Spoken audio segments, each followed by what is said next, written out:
हर जगह रेलवे में मानव ठेका प्रथा घुसेड़ दिया गया है। सफाई कर्मचारियों में ठेका प्रथा, स्टेशन के मेंटेनेंस में ठेका प्रथा, सिग्नल के मेंटेनेंस में ठेका प्रथा, बिजली के मेंटेनेंस में ठेका प्रथा, कोच के मेंटेनेंस में ठेका प्रथा। और ये ठेका प्रथा जब आप लेके आ रहे हैं तो एक तरफ आप रोजगार को मिटाने और खत्म करने का काम कर रहे हैं और दूसरे तरफ इस देश के दलितों के साथ, पिछड़ों के साथ, आरक्षण की व्यवस्था के साथ आप खिलवाड़ करने का काम कर रहे हैं, उनका हक मारने का काम कर रहे हैं आप। मान्यवर, खुद रेलवे विभाग ने यह माना है कि सेफ्टी कैटेगरी में लगभग 1,50,000 कर्मचारियों की वैकेंसी है। लगभग 1,50,000 रिक्तियां आपके पास सिर्फ सेफ्टी कैटेगरी में है, रेलवे की सुरक्षा के क्षेत्र में है। आप वो भर्ती करते नहीं। आपके पास मेंटेनेंस के क्षेत्र में या जिन क्षेत्रों में रेलवे में भर्तियां खाली है वहां पे आप भर्ती क्यों नहीं करते? 3 लाख भर्ती अगर रेलवे विभाग चाहे तो पक्की सरकारी कर्मचारियों की कर सकती है, लेकिन आपको पिछड़ों का हक मारना है, दलितों का हक मारना है, निजीकरण करना है, सरकारी व्यवस्था को खत्म करना है। हमारे मंत्री जी ने बयान दिया, मुझे बड़ी प्रसन्नता हुई मान्यवर। इन्होंने कहा निजीकरण नहीं होगा। अब पता नहीं वित्त मंत्री और रेल मंत्री एक साथ बैठते हैं कि नहीं बैठते हैं, दोनों लोग आपस में चर्चा करते हैं कि नहीं करते हैं।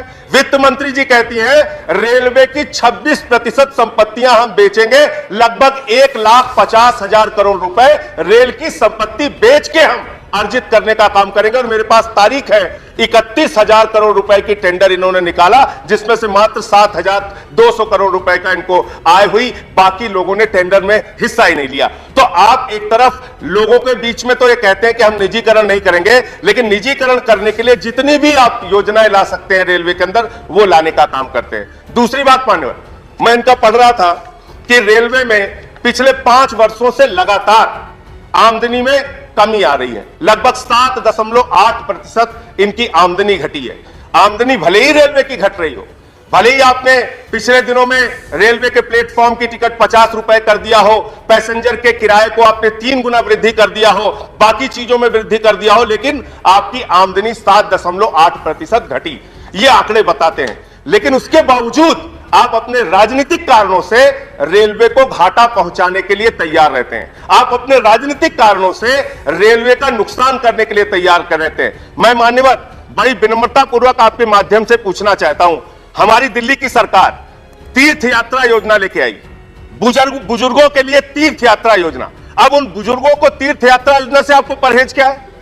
बुजुर्गों को तीर्थ यात्रा कराने से आपको परहेज है। और मैं यहां मंत्री जी बैठे हैं, बड़ी विनम्रता पूर्वक आपसे पूछना चाहता हूं, दिल्ली के एक निर्वाचित मुख्यमंत्री को रेल विभाग इसी दिल्ली में वो उन बुजुर्ग यात्रियों से स्टेशन पर मिलने जा रहे थे, मानव मिलने जा रहे थे, और उन बुजुर्गों से मुलाकात को रोकने का काम रेलवे विभाग ने किया। और मंत्री जी, आप आईएएस रहे, जिला अधिकारी रहे, उड़ीसा में आप आईएएस के तौर पे नौकरी कर चुके हैं। इस प्रकार का व्यवहार मत कीजिए एक मुख्यमंत्री के साथ। आपको 2500 फोन मैंने किया, 2500 बार आपके विभाग के कर्मचारियों को मैंने सूचना दी, मुख्यमंत्री के आवास से आपको सूचना गई, लेकिन बुजुर्ग तीर्थ यात्रियों को अयोध्या जाने से रोकने का काम आप कर रहे हैं, उनकी तीर्थ यात्रा पर रोक लगाने का काम कर रहे हैं। लड़ाई लड़ना है, चुनाव में लड़िए ना। बुजुर्ग तीर्थ यात्रियों को आप क्यों टारगेट करते हैं? उनकी यात्रा का विरोध आप क्यों करते हैं? रेलवे की आमदनी कम करने पे आप क्यों लगे हुए हैं? अरविंद केजरीवाल का इतने स्तर पे जाके विरोध आप क्यों करते हैं? चुनाव लड़िए ना। चुनाव से तो आप लोग भागते हैं। एमसीडी का चुनाव हो रहा है, भाग रहे हैं आप लोग, भाग रहे। एमसीडी के चुनाव से भाग रहे मान्य। मैं खत्म कर रहा हूं। चुनाव, अरे हिम्मत है तो चुनाव लड़ो ना, भागते क्यों हो? 56 इंच का सीना लेके प्रधानमंत्री Honorable member, please address the chair. You don't have to answer them. मैं कह रहा हूं, 3 बार दिल्ली में इनकी जमानत जब्त हो गई मानव।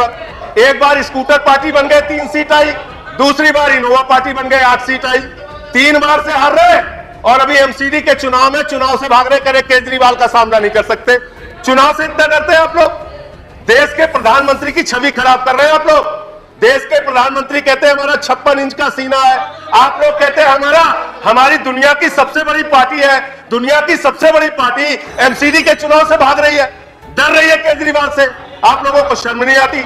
तो इसलिए मैं कहना चाहता हूं, नहीं मैं खत्म कर रहा हूं सर, ये गंभीर मामला है। हम लोग सांसद हैं, रेल मंत्री जी, हम लोग सांसद हैं। आपके पास हमेशा कोई पैरवी करने के लिए नहीं आते और न रोज रोज आपको फोन करते हैं। लेकिन अगर हमारे निर्वाचित मुख्यमंत्री को आपका रेलवे विभाग अपमानित करेगा और हम लोग आपसे बात करना चाहेंगे, आप फोन पे नहीं आएंगे, कोई जवाब नहीं देंगे मैसेज का, ये व्यवहार आपका ठीक नहीं है। धन्यवाद। ये बहुत ही दुखद व्यवहार है। आपको दिल्ली की सरकार मुनाफे देती है, दिल्ली की सरकार रेलवे की तीर्थ यात्रा कराती है और आप इस प्रकार का व्यवहार करेंगे, इस प्रकार का व्यवहार करेंगे।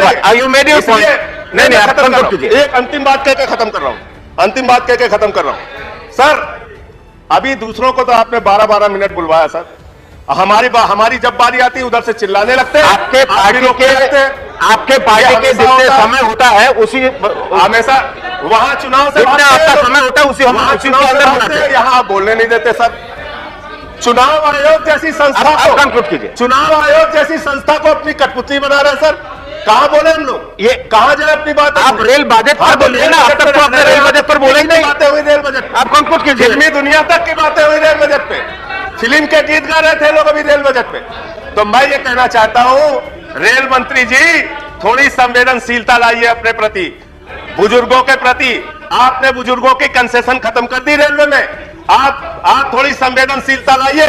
कुलियों के लिए लालू प्रसाद यादव जी जब रेल मंत्री थे, उन्होंने योजना लागू की थी उनको नौकरी देने के लिए।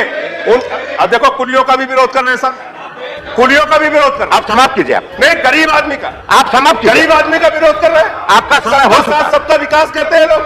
चुनाव के बाद सर महंगाई बढ़ा रहे हैं, सिलेंडर का दाम, गैस का दाम, डीजल का दाम, पेट्रोल का दाम, और यहाँ बोलिए कुलियों का विरोध। धन्यवाद। आपका सारा पॉइंट खत्म हो चुका है। आप कहते रहो। देश के पूर्व रेल मंत्री ने इस देश के कुलियों के लिए, जिनके ऊपर एक फिल्म बनी थी, गाना था, सारी दुनिया का बोझ हम उठाते हैं, उन बोझ उठाने वालों के लिए देश के रेल मंत्री लालू प्रसाद यादव जी ने नौकरी देने की व्यवस्था की थी। आज वो मारे मारे फिर रहे हैं, एप्लीकेशन देते हैं, धन्यवाद खाते हैं, जवाहर सरकार सुनते। तो इसलिए इस देश के जवाहर सरकार के साथ खिलवाड़ मत कीजिए। आप लोग तो पकौड़ा योजना पहले